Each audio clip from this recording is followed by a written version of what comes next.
বিকেল হলে বাচ্চাদের বায়না শুরু হয়ে যায়, নতুন নতুন রেসিপি খেতে হবে। প্রতিদিন একরকম রেসিপি প্রতিদিন খাওয়া যাবে না, তাই আজকে আলু আর লুডুস দিয়ে নতুন ধরনের একটি রেসিপি বানালাম। একদম অসাধারণ টেস্ট হয়েছিল। আর এই রেসিপি বানাতে কিছু কিছু জিনিস ছাদ বাগানে আছে, তাই চলে গিয়েছি ছাদ বাগানে। প্রথমে যে বিলেতি ধনে পাতাগুলো তুলে নিলাম। গরম আসলে এই পাতাগুলো ধনে পাতার অভাব পূরণ করে আর খেতে একেবারে ধনে পাতার মতোই। সেগুলো তুলে নিয়ে এখন টাটকা কাঁচামরিচ তুলে নিব কিছু। ছাদ বাগানে এসে এভাবে রান্নার আগে কিছু সবজি, কাঁচামরিচ এগুলো তুলতে তো আমার খুবই ভালো লাগে, তাই অনেক কাঁচামরিচ বেছে বেছে বড় বড় গুলোই তুলে নিলাম যেটুকু লাগবে। আর এখন তুলে নেব এই যে একেবারে পাকা টুসটুসে একটা লেবু। আসল কথা বলি, রেসিপিটা এত মজা হওয়ার কারণ ছিল এই গন্ধরাজ লেবু। এই লেবুর সেন্টে রেসিপির টেস্ট অনেক গুণ বেড়ে গিয়েছিল। এখন চলে এসেছি নিচে। প্রথমে আমি আলু সিদ্ধ করে নিব। আর আলুগুলোতে দেখুন কতগুলো গাছ বের হয়ে গেছে, মনে হচ্ছে মাটি ছাড়াই এর চাষ করতে হবে। আলুগুলোকে আমি খোসা সহই সিদ্ধ করব, কারণ খোসা ছিলে দিলে ওর মধ্যে পানি ঢুকে গেলে যখন আলুটা আমি ম্যাশ করব তখন শক্ত হবে না, কেমন নরম হয়ে যাবে। প্রেসার কুকারে পানি দিয়ে আমি আলুগুলো দিয়ে দিলাম, দিয়ে এখন ঢাকনাটা বন্ধ করে সিদ্ধ করতে বসিয়ে দেব চুলার উপরে। আলুটা যতক্ষণ সিদ্ধ হবে ততক্ষণ আমি সবকিছু কেটে একেবারে রেডি করে নিব। আমি রান্নার সময় কখনো এভাবে চাকু দিয়ে কোনো কিছুই কাটিনি, আজকে প্রথম কাটছি, দেখছি ভালোই লাগছে। সবগুলোই কেটে নিলাম একে একে। কাঁচামরিচ, ধনে পাতা আর কিছু রসুন আর পেঁয়াজও কুচি করে নিলাম। এগুলোকে তেলে ভেজে নিতে হবে। প্রথম কাটছি তো একটু সমস্যা হচ্ছিল, তারপরেও ভালোই কাটতে পেরেছি। যাই হোক সবকিছু কাটা শেষ। এখন লেবুটা কেটে নিব।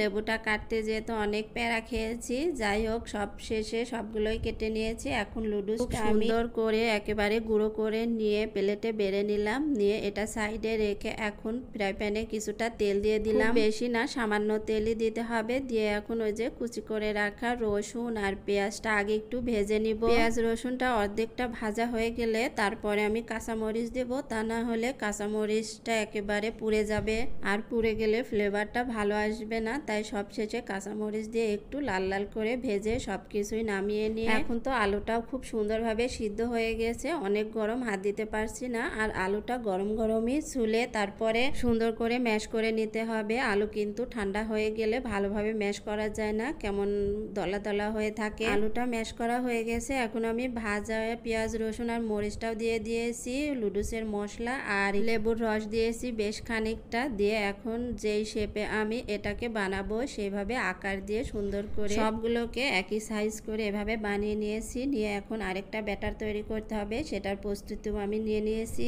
প্রথমে আমি একটা ডিম ফেটিয়ে নিয়েছি, তারপর একটু হলুদ গুঁড়ো, একটু ঝালের গুঁড়ো আর সামান্য একটু গমের আটা দিয়েছি। দিয়ে আর একটু লেবু চিপে দিলাম, দিয়ে এটাকে মাখিয়ে নিলাম।